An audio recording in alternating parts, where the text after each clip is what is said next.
email address, and home and work address. Next, check your email where a confirmation link has been sent to you. Click on the link to access your Go Sonoma account. You're all set up now. You can start logging your trips and earning rewards.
I'd like to call the March 23rd, 2026 Housing Authority regular meeting to order. Members of the public may view and listen to the meeting as noted on the city's website and as noted on the agenda. As a matter of housekeeping, I'd like to remind commissioners to keep their microphones muted unless they are speaking. The City of Santa Rosa is committed to creating a safe and inclusive environment free from disruption. We will not tolerate any hateful speech or actions and are well-staffed to monitor that everyone is participating respectively or they will be removed. If necessary, we will also immediately end the meeting. Clerk, can you explain how public comments will be heard today at today's meeting? After each agenda item, the chair will ask for Housing Authority Commissioner comments, and then we'll open the item up for public comment. Once the chair calls for public comment, please go to the closest podium in the upper tier of chambers. I will then unmute your microphone and start the timer. You will be allowed to speak one time per item up to 3 minutes. Additionally, there is a one public comment period to speak on non-agenda matters. Item 6. This is the time when any person may address the Housing Authority on matters not listed on this agenda, but which are within the subject matter jurisdiction of the Housing Authority. To address the Housing Authority, you are requested to complete a speaker card and give it to the recording secretary. Clerk, have we been notified of any commissioners who have requested to participate remotely? No, we have not. Okay.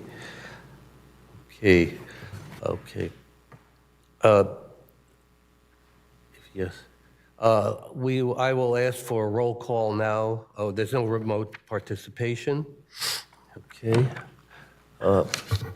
Before I ask the clerk to do a roll call for attendance to assist with streaming the meeting and capturing commissioners as they are speaking, I want to continue to remind commissioners to please ask the chair to be recognized before asking a question or comment. This will allow time for the cameras to shift to a new speaker. Can you do roll call, please? Commissioner Wimmer is absent. Commissioner Owen? Here. Commissioner Fearon? Here. Commissioner Downey? Here. Commissioner Conti? Here. Commissioner Capio? Here. Vice Chair Capio? And Chair Smith? Here. Let the record reflect that all are present with the exception of Commissioner Wimmer.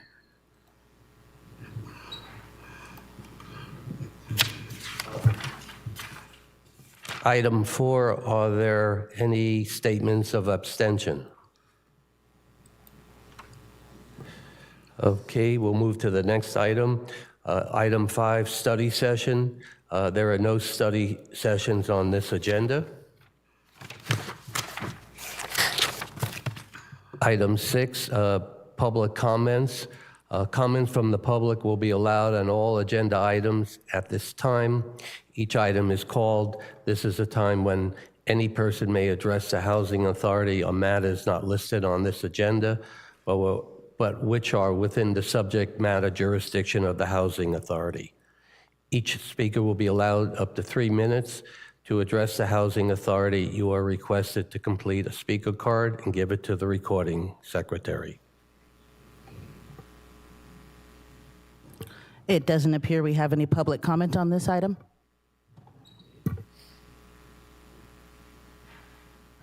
Okay, we will move to the next agenda item.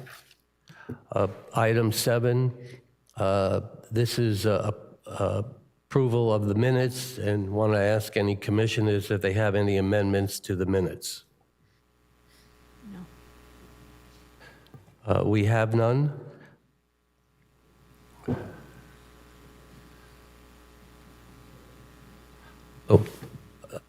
The draft minutes are approved from February 23rd, 2026.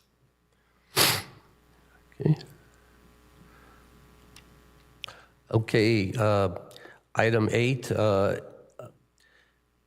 are no chairperson or commissioner reports. Pardon me, Chair Smith. I believe we take comments on the minutes. We need to take comments on the minutes. No, no public comment. Oh, there are no public comments on the minutes. It doesn't appear we have any public comment on the minutes. Okay. Item 8, chairperson of commissioner reports. Are there any reports?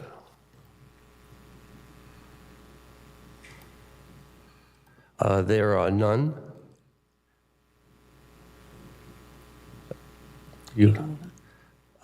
The chair opens public comment on item 8.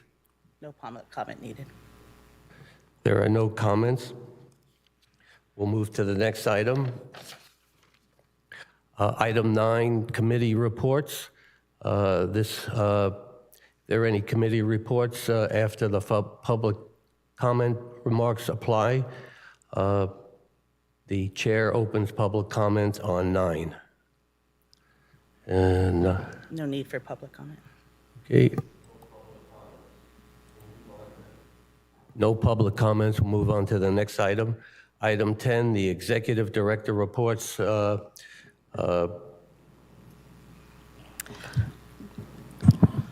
10.1. Thank you, Chair Smith. Item 10.1 will be an overview of the Housing Authority's high performer status in the 24-25 CMAP, which is our Section 8 rating program. Annette Anthony, Program Manager, will be providing the overview.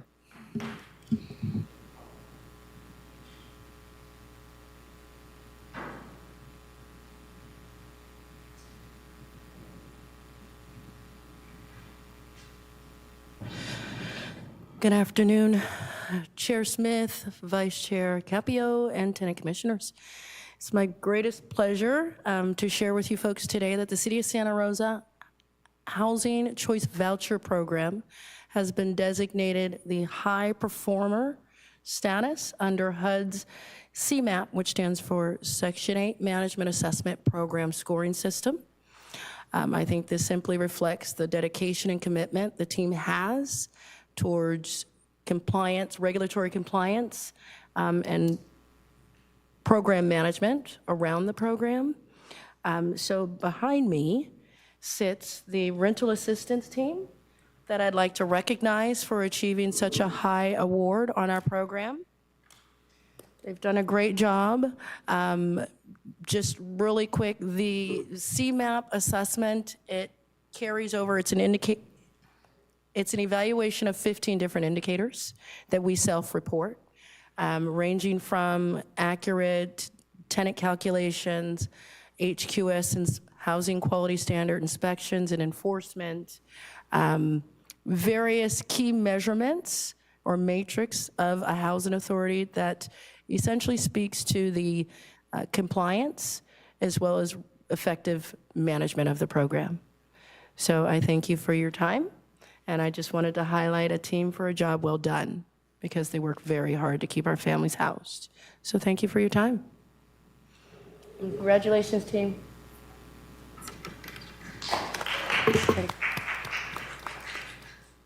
Are there any questions of staff? Commissioner Wimmer? Thank you for that explanation as to how we became a high performer. What was our highest score and what was our lowest score? What, if you could, say what we were really excellent in and another one that we think we need to make improvement in.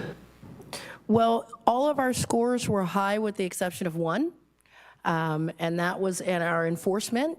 Essentially, we failed, which from where I sit is minuscule, so I will share.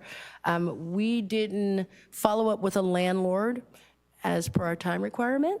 We got what we needed, but it wasn't in a set period of time that we were required to.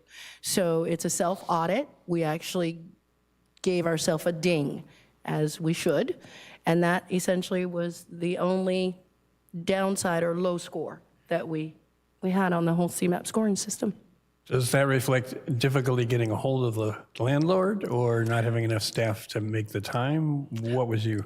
How I'd would you love to improve say it? that. Bottom line, we're human, and sometimes those little details slip by us. It could be a matter of, and I think in this scenario, I think it was a 1 day. Had we reached out 1 day sooner, we'd have been Okay. within our requirements. That sounds within tolerance. I appreciate your work, and I just wanted to find out if there was anything we could do to improve it. Thanks. Oh, we're constantly looking for improvement, sir. Understand. Thank you. Commissioner Downey? Hi, I'm aware that this is not the first time that we've been designated as a high performer. What I am curious about, in that recognition, does that afford us any special access to funding or priority, or is it just a recognition of the behavior of the housing authority? Yeah, unfortunately, to my knowledge, and I've been part of this team almost 12 years now, I think, there's no funding that comes along with that as a result of being deemed high performers. It's simply bragging rights, if you will. It lets us know as a team that we're doing what we need to do under the program, regulatory requirements, and managing the effectiveness of the program.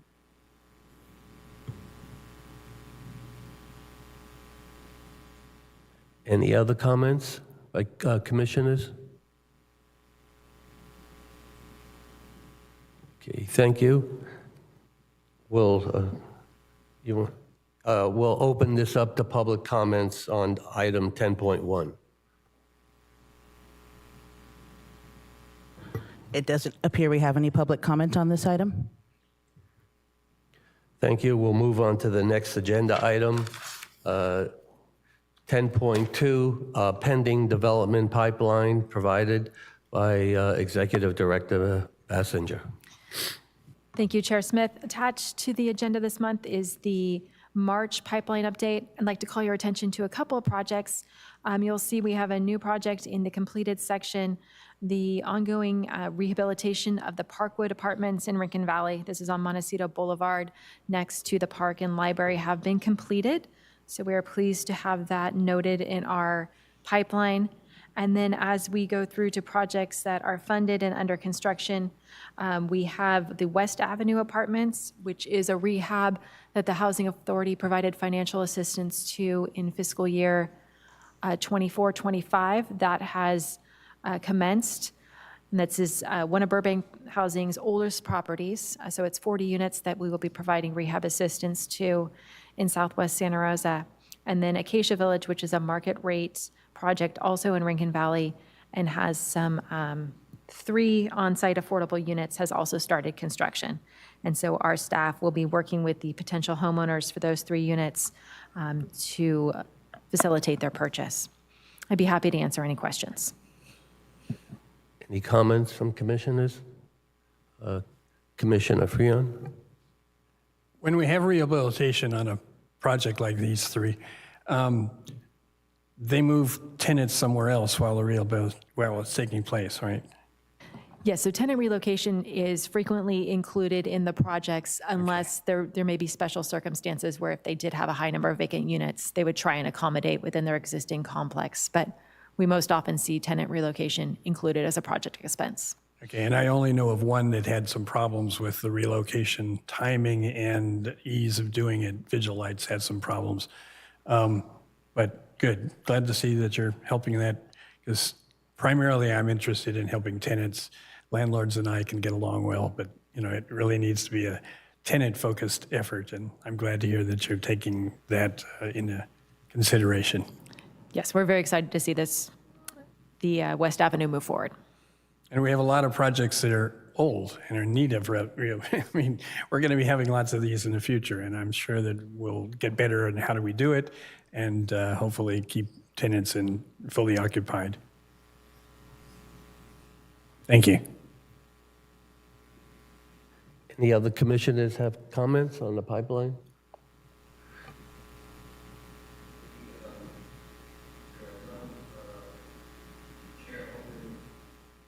There are none. The chair opens public comment on item 10.2. It doesn't appear we have any public comment on this item. We'll move on to the next items. Consent items. There are no consent items on this agenda.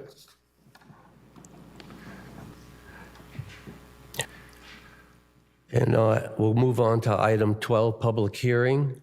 So 12.1 is a public hearing, appointment of the Resident Advisory Board and adoption of Public Housing Agency Annual Plan for fiscal year 26-27 and the 5-year plan for fiscal years 26 through 30. Michael Guerrero, Program Specialist, will be making the presentation. Okay.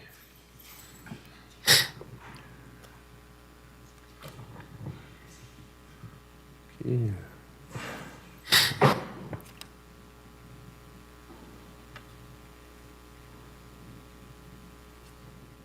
Okay. I'm sorry. So just be one moment while we get the PowerPoint up.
Bear with us for a moment. It's on our, oh, maybe it's going. It's on our screen, but it's not projecting.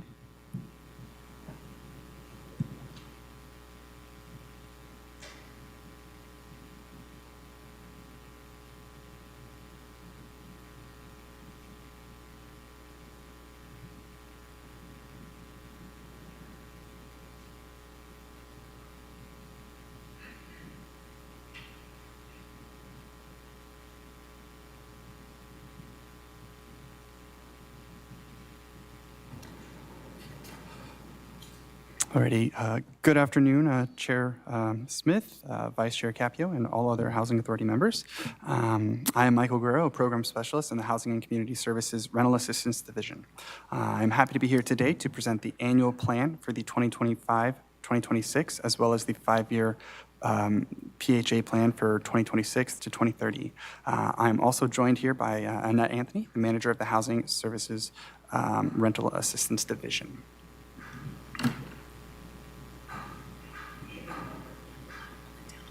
It's on. Okay. Sorry, did you not hear me? I can repeat that. Okay, yeah, okay, great. Yeah, absolutely. Okay. I guess we'll start with a little bit of context or purpose. All public housing agencies that administer housing choice vouchers are required to submit both an annual and a 5-year PHA plan.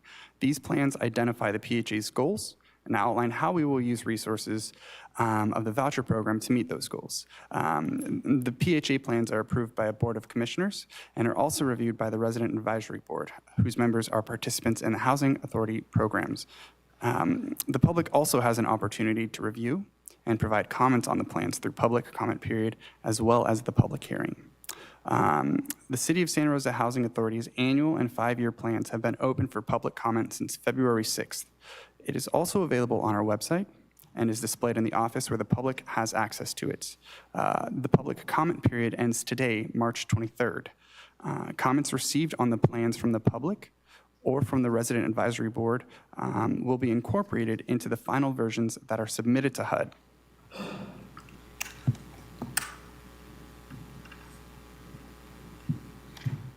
So going on to our annual plan, we have essentially a few highlights from our annual plan, which can kind of be seen as a snapshot or a progress report. So some of the primary highlights are successfully petitioning HUD for fair market rent redetermination, essentially resulting in an increased payment standard for our tenants. Project-based voucher contracts, 63 new units for people experiencing homelessness. So there's 2 properties, Cannery and South Park. In addition, the maintaining of project-based voucher contracts for 93 units dedicated to special needs housing. There's quite a few different properties in that category. We also have been providing support to, 36 families that are active on our Family Self-Sufficiency Program. And within this program, there's currently an escrow fund set up for them as a feature of this FSS program. So currently there's about $230,000 in that escrow fund, which, in theory, upon graduation could be utilized to, utilized for a down payment and increase home ownership in that sense.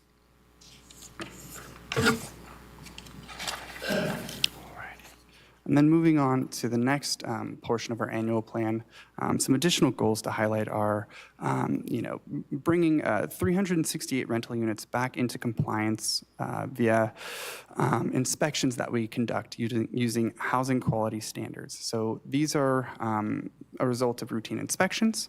And again, there were 368 of those units that had either had a failure or an item where we were able to essentially bring those back into correction.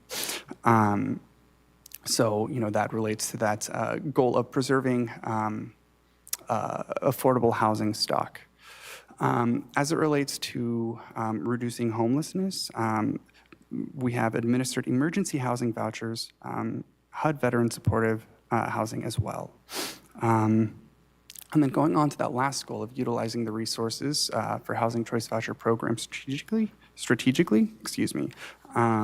we have PBV resources that are used to leverage the development of additional affordable housing units. So across 17 project sites, City of Santa Rosa Housing Authority now has 387 project-based units that help bring the total of 779 new units of affordable housing and rehabilitation for another 64 units. So I guess on that tail end, we also have this 5-year plan. So whereas the annual plan can kind of, as I stated earlier, be seen as that snapshot or that progress report, the 5-year plan is the longer term goal. So going into our 5-year plan, we have many goals that really mimic what we've just discussed here with our annual plan. So I'm going to go over those. So one of those goals is to increase the supply of affordable housing. So there's a couple ways we plan to utilize resources to do that. Those might include, applying for additional housing choice vouchers and funding if and when made available, conducting outreach and marketing to property owners in the community to increase owner participation in our Housing Choice Voucher Program. We could also look at leveraging private and other public funds to create additional affordable housing opportunities. And on to the next goal in our 5-year plan, preserving existing affordable housing stock. So some of the ways that we aim to do that are by completing our biannual property inspections. So those are the inspections that occur every 2 years, using our Inspire standards, again, to essentially just preserve that housing that's already there, ensuring it's safe and habitable. We're also looking at educating program stakeholders to include property owners, voucher holders, and the public about those same standards. Looking at collaborating with the City of Santa Rosa code enforcement when necessary and appropriate to address health, life, fire, and safety issues in subsidized housing units. So again, this is all with that mindset of preserving affordable housing that we already have in place. Moving on to the next goal regarding providing housing and services to special needs populations, some of the ways we've included in this plan to move forward with that are applying for special purpose vouchers as they become available. We also look to maintain project-based voucher contracts for special needs populations, including seniors, peoples with disabilities, veterans, and others experiencing homelessness. We will look to continue serving households through the Emergency Housing Voucher Program for as long as funding is available, and eventually transition households to the HCV program when funding is exhausted. We look to continue serving households through the VASH or Veterans Program and maintain a collaborative partnership with the Department of Veterans Affairs. And let's see, on to the last couple of goals here. Within the 5-year plan, increasing access to home ownership opportunities for the City of Santa Rosa residents. So again, promoting self-sufficiency and asset development for assisted families through the FSS program. So as I mentioned previously, when referencing the annual plan, the FSS program is that program that essentially allows families to essentially build an escrow account that they can receive upon graduating from the program. So in theory, those funds could be used to pursue homeownership opportunities. You know, again, I think the numbers that I referenced were about $230,000 across, I think, 36 participants. So, you know, it's going to vary by FSS family, but there is oftentimes a sizable amount that could really make that a reality. Let's see here, and then a couple items from that same goal. You know, provide access to resources for family self-sufficiency participants that support homeownership goals, including but not limited to financial education, credit repair, and first-time home buyer programs. On to the next goal, maintaining Section 8 Management Assessment Profile, or CMAP high performance status. So that is what my manager acknowledged our team for back here a moment ago. You know, we look to achieve the highest possible percentage of compliance on all CMAP performance indicators each fiscal year. So, you know, we're going to aim to do that, and that again is why that's included in this 5-year plan. And let's see, I believe this last goal is to utilize the resources of Housing Choice Voucher Program strategically and in cooperation with other local funding sources to maximize efficiency and produce additional affordable housing. So if additional PBVs can be made available to developers under the HCV program, you know, through budget collaboration with City of Santa Rosa Housing Trust. We look to do that to promote the resource to developers and encourage leveraging the PBV funds for the most deeply affordable units and the highest number of units.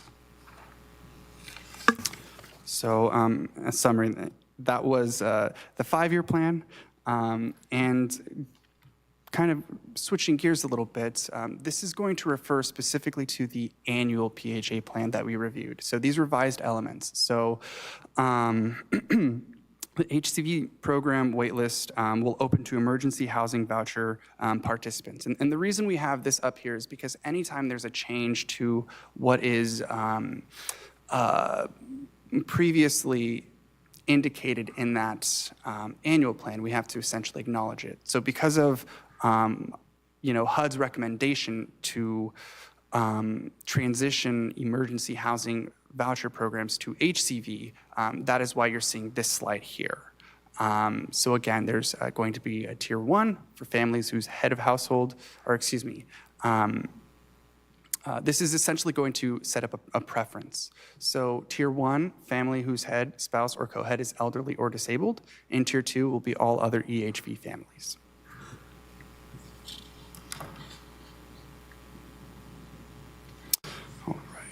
And then on to the Resident Advisory Board. So I'll just kind of read this one verbatim. Housing authorities that do not own or operate public housing do not have formal resident councils and may establish their own RAB policies. Because of the resolution in 2001, we've established it that the 2 tenant commissioners on the Housing Authority Board will essentially serve as the Resident Advisory Board. The Resident Advisory Board met on March 4th to review plans and to provide comments. And those will be reflected in the final plan.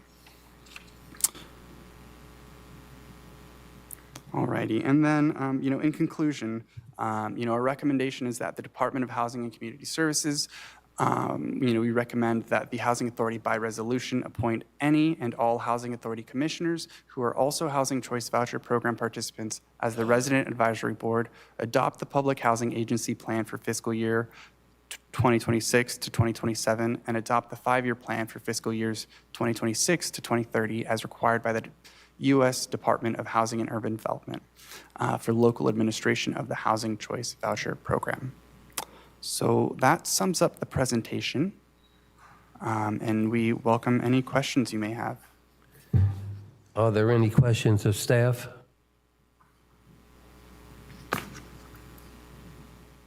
No questions. We are now opening it up to public hearing. Oh, I think Commissioner Downey, I believe, has a question. Did you have a question? Oh, I'm sorry. Commissioner Downey? For very thorough report. My question is, with the apparent ability to transition from Section 8 housing to home ownership, I feel like a lot of people are afraid because there's so many variables that could interfere with eligibility, such as job or, their contribution to the purchase of a home to live in. My question for you is, let's say they paper just right, the numbers just right, and they find a place, and, life being life, there's a big hiccup. Is there a way for them to go back to a more supported feature? Or are they just kind of, well, you tried it, it didn't work, and so you're kind of on your own? So to make sure I understand the question correctly, you're describing a scenario in which someone, most likely a FSS participant, graduates from our program, they get that funding, and then look to potentially purchase a home. And if that home were to somehow fall through, or maybe they weren't able to make their mortgage after some amount of time, is there a safety net for that? Am I understanding that correctly? Yes, you are. Is there a safety net for that? Yeah, so, as it stands, there isn't currently a safety net that I can think of that we would provide through HUD. I think that whatever safety nets might be present would likely be done through whoever their mortgage provider is. I know that their mortgage servicers oftentimes have assistance or resources to prevent that mortgage default. I think, at that point, it's really going to be on the tenant to explore those resources and understand what might be available for them. The former tenant, new homeowner. So with that said, does mortgage insurance meet what I'm attempting to describe? Mortgage, could you repeat that question, please? Sorry. Mortgage insurance, does that cover what if something happens versus coming back to the city and saying, hey, I'm in trouble, something's happened? Yeah. Thank you, Commissioner Downey. I just want to clarify. So under the homeownership program, while it takes quite a big down payment, if a family is able to secure a home, we don't just walk away, right? Because then we as the housing authority then help to pay that mortgage, okay? So the family, kind of like a graduate from FSS, we hand them a bulk of money, they're able to remain on our program. We don't put them off. We don't take that lump sum payment and say, oh, we're going to take 30% of that now. So that, just to clarify on how that program works, logistics behind it is that I'm still going to help pay that mortgage. Now, if something goes wrong and the family needs to sell the property, they can still do that and come back to the program as long as they remain income eligible, and we will then subsidize them in another unit. Now, there are variables behind that. They need to sell the property. There's a set period of time they need to do it in. There is a process in place that if a participant purchases that home, we don't just walk away and say congratulations, as one would believe so. So we're still in the background, we're still paying mortgage, and there's an option if something should go wrong, that the family can then realize upon the sale of the property, they can still realize a subsidy from our housing authority to be subsidized. Does that help clarify? Yes, I think that's very helpful and extremely attractive to families who might be worried that something might happen, that they're not just going to be left out there to fend for themselves. So I'm glad to hear what you're saying. Thank you. And then if I could just add one last thing on that, I think another component of the FSS program, right, where these subsidies are being generated, there's a more in-depth relationship with the technician and the tenant. So, oftentimes things like reviewing credit or a lot of that like preventative work or knowledge may as well be, or may actually be coming through on the front end to essentially prevent something like that happening. Really just providing all of that critical information for a new homeowner, So that is another piece I just wanted to add into that.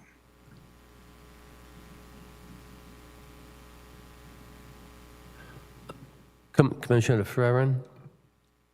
About a week ago, I participated in a state workshop in which HCD announced where they still had money. And this area seemed like something everybody was excited about, trying to figure out a way of getting people into home ownership, especially those very, very, very low income folks. Now, that's a difficult thing to do with all of the regulations and change, but are you getting the same sort of green light signals from HCD that we might actually have this happen more in the future? And the second part connected to that is, how do we grow that $230,000?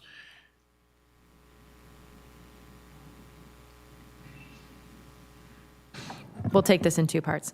So first, HCD does have funding available for home ownership, and the city, via the Housing Trust, is a recipient of additional funds that will be activating in the coming months for additional down payment assistance. So you may remember we had a program last year that was locally funded where we provided down payment assistance. Yeah. So through the Cal Home program, we are going to reactivate our homeownership program, and because it is through state funding, it'll be for 80% or less, households at 80% of AMI or less. Okay, So we're looking forward to that in the coming months. okay, that's good. And the then- second part?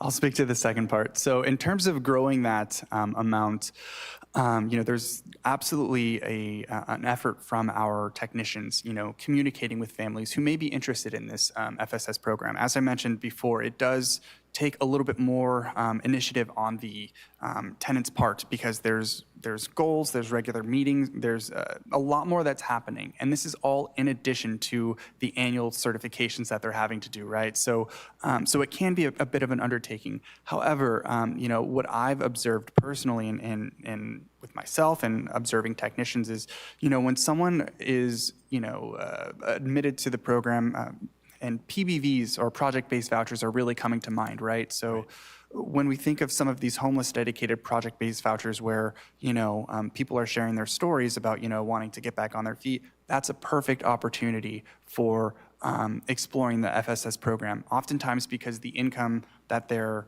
earning is zero or very low, that means that there's much more potential growth for their income to grow. As a result, the escrow that they can generate will grow as well.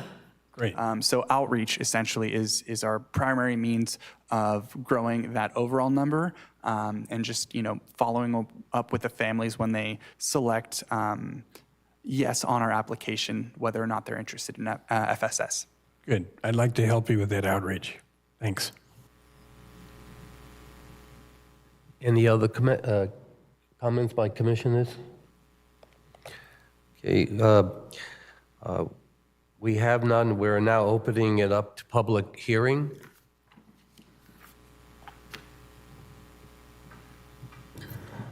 Let me just get the timer ready. Good afternoon. My name is Fred Allebach. Give me just 1 second, Fred. I'm going to get the timer ready.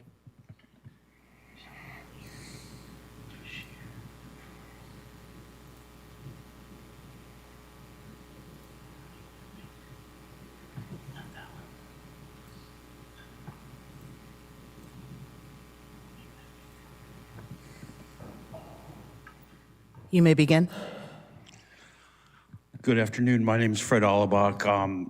I live in a senior mobile home park, and I'm not sure if getting folks into home ownership here at the Housing Authority includes mobile home parks, but I just thought I would share my experience in that mobile homes are known as naturally occurring affordable housing, and there's one that's right across the street from where I live that's being sold for $105,000, and it's not in bad shape.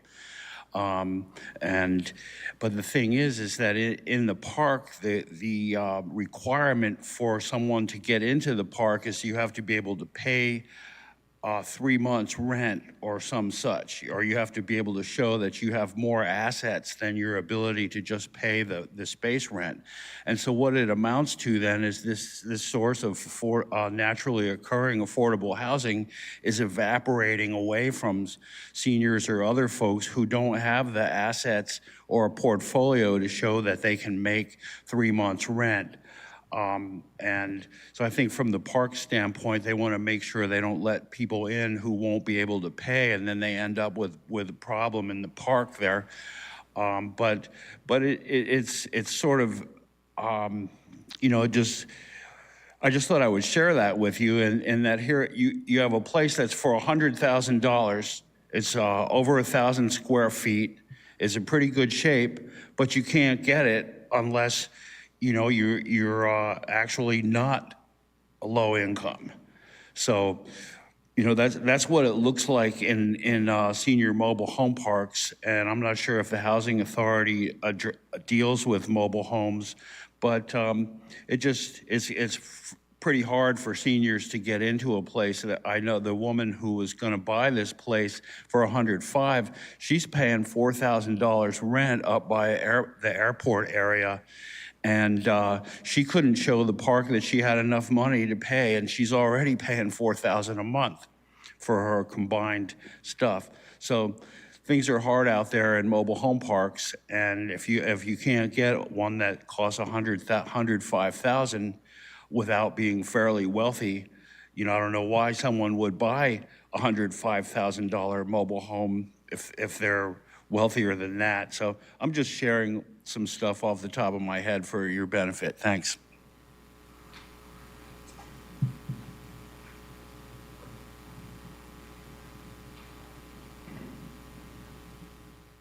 It doesn't appear we have any more public comment on this item.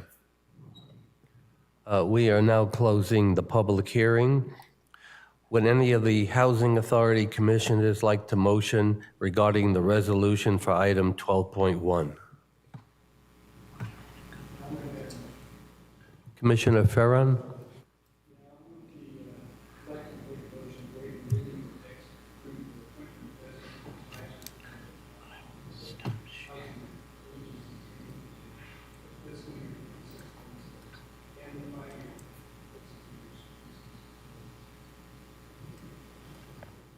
Do you mind repeating that? I don't think it was audible. I think your microphone's off.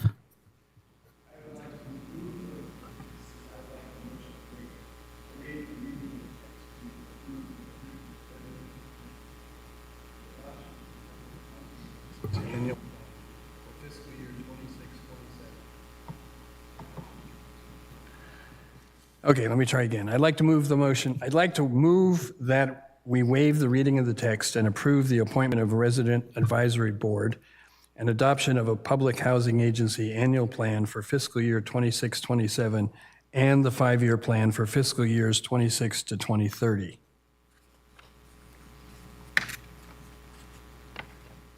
I'll second. Commissioner Conti?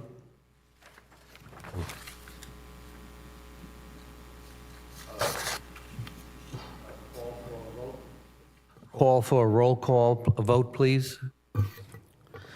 Commissioner Fearon, Yes. Commissioner Conti, Yes. Commissioner Wimmer is absent. Commissioner Downey? Yes. Commissioner Owen? Aye. Vice Chair Capio? Aye. Chair Smith? Yes. Let the record reflect that this motion passes with 6 ayes and 1 person absent, Commissioner Wimmer.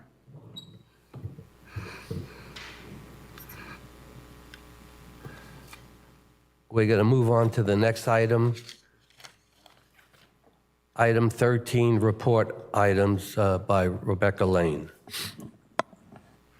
Item 13.1 is revisions to Housing Choice Voucher Program Administrative Plan to further clarify Housing Opportunity through Modernization Act, known as HOTMA, and update policies to reflect other recent Department of Housing and Urban Development policy changes and guidance.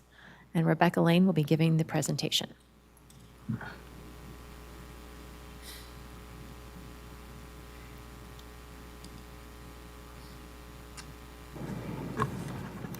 Good afternoon, Chair Smith and Commissioners. My name is Rebecca Lane. I'm a program specialist in the Department of Housing and Community Services, and I'm pleased to be here today to present revisions to our Housing Choice Voucher Program Administrative Plan. The Administrative Plan is the major policy document for the Housing Choice Voucher Program. You just heard from Michael about our annual and 5-year public housing agency plans. Those are the plans that include our goals and our progress reports. This document is something that is updated on a more regular basis, potentially, as federal regulations change. And the administrative plan has been subject to a number of changes over the last few years as the major change in the federal regulations related to the Housing Choice Voucher Program, which is known as HOTMA, the Housing Opportunities Through Modernization Act. That was passed in 2016, and that implementation is continuing. So each time something updates at the federal level and another part of the HOTMA legislation is updated, then we need to update our administrative plan.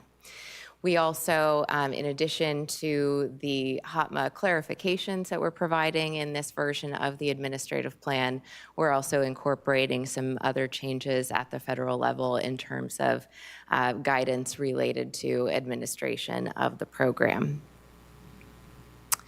So most of the changes that you do see in the document, and if you've reviewed it, it is voluminous.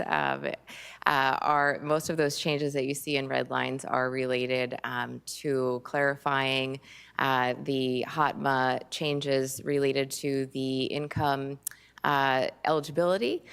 Those all mostly appear in one chapter, and part of what is a big change in the chapter is the order in which the information appears. So in some cases, it looks like there's more changing than there really is, but we wanted to work on making sure that because there are so many changes, that they're as clear as possible as they appear in the document. Generally, in this version of the administrative plan, we are not making any local policy changes. We're just clarifying, again, the federal guidelines. And what we're doing here on a local level is the same as what we've been doing since July of 2025, when the full administrative plan was last updated for HOTMA changes. So with that, the Department of Housing and Community Services recommends that the Housing Authority by resolution adopt changes to the Housing Choice Voucher Program Administrative Plan to clarify regulatory changes under the Housing Opportunity Through Modernization Act of 2016 and update for other recent Department of Housing and Urban Development policy changes and guidance. And that concludes my presentation, and I'm happy to answer any questions. Any questions by commissioners? Commissioner Downey.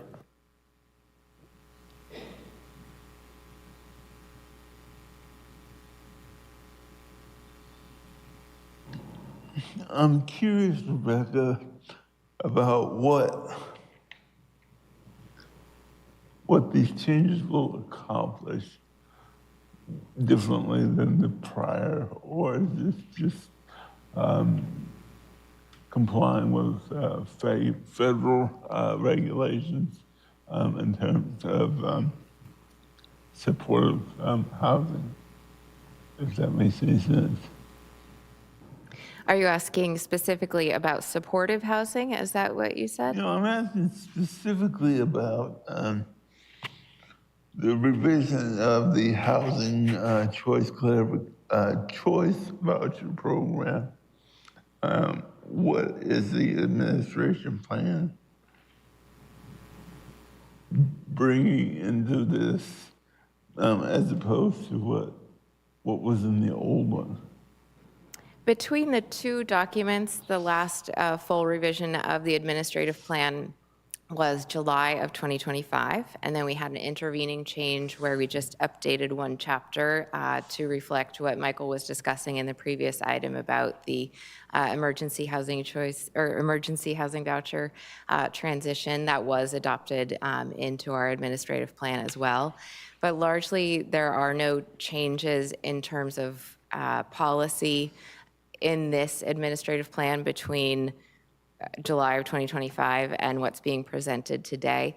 It's clarifying and adding additional specific information about specific income exclusions and exclusions that we largely inadvertently left out of the last version of the plan, and we wanted to clarify that for the public as well as participants and our staff. So do you feel like this revision would be easier for lay people to understand? I hope so, particularly as it relates to Chapter 6, which covers all of the income exclusions and inclusions. I do hope it will be clearer, yes. Thank you.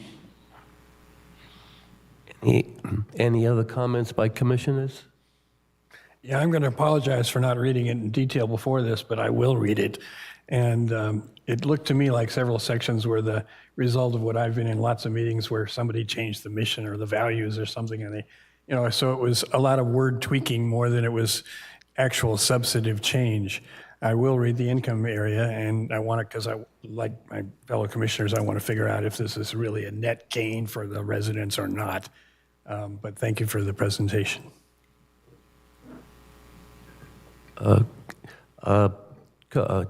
Vice Chair Caprio? Thank you. So there are many instances in the plan about, despite federal guidance, we're going to do it the way we're going to do it. And there's a mandatory requirement, which I think you've met, but is that providing enough cushion for the Housing Authority to do what they believe is right and good and the best? So the federal regulations are divided into places where a public housing agency must do a certain thing and then may do a local policy decision. The way that the administrative plan is structured is that we describe both of those things, the things that you must do, and then in under subheadings that are titled PHA policy, then we describe what we're doing locally. Some of the changes that are appearing in this plan that were also summarized in the staff report with this item do refer to changes at the federal level. For example, where there's an executive order that resulted in having certain language removed from the plan about limited English proficiency access to the program. So that's an example of a place where it is no longer required under that executive order and HUD's interpretation of that executive order for housing authorities to provide services in other languages, but we still will do that, and we still are doing that. So it doesn't say that executive order and HUD's interpretation of that order doesn't say we're not allowed to provide service in multiple languages. So we're still going to do it. Thank you. Commissioner Farron? I'm glad to hear we're not being prohibited from doing things. There are other parts of HUD that are prohibiting us from doing things in some of our federal funding, but it doesn't sound like they're trying to do it here. Any other comments by commissioners? Okay. Would any of the Housing Authority commissioners like to motion regarding the resolution for item 13.1? Chair, we still need to take public comment on the item. Oh, I'm sorry. There's, okay. It doesn't appear we're going to have any public Okay. comment on this item. Okay. So, would any of the Housing Authority commissioners like to motion regarding the resolution for item 13.1? Vice Chair Capio? I would like to waive the reading of the text and to approve the revisions to the Housing Choice Voucher Program Administrative Plan to further clarify housing opportunity through Modernization Act changes and update policies to reflect other recent Department of Housing and Urban Development policy changes and guidance. And Any second? I'll second it. Can you call for a roll call, please? Vice Chair Capio? Aye. Commissioner Fearon? Commissioner Wimmer is absent. Commissioner Conti? Aye. Commissioner Downey? Aye. Commissioner Owen? Aye. And Chair Smith. Aye. Let the record reflect that this motion passes with 6 ayes and 1 commissioner absent, Commissioner Wimmer.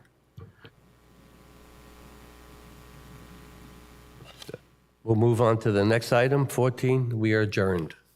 Thank you.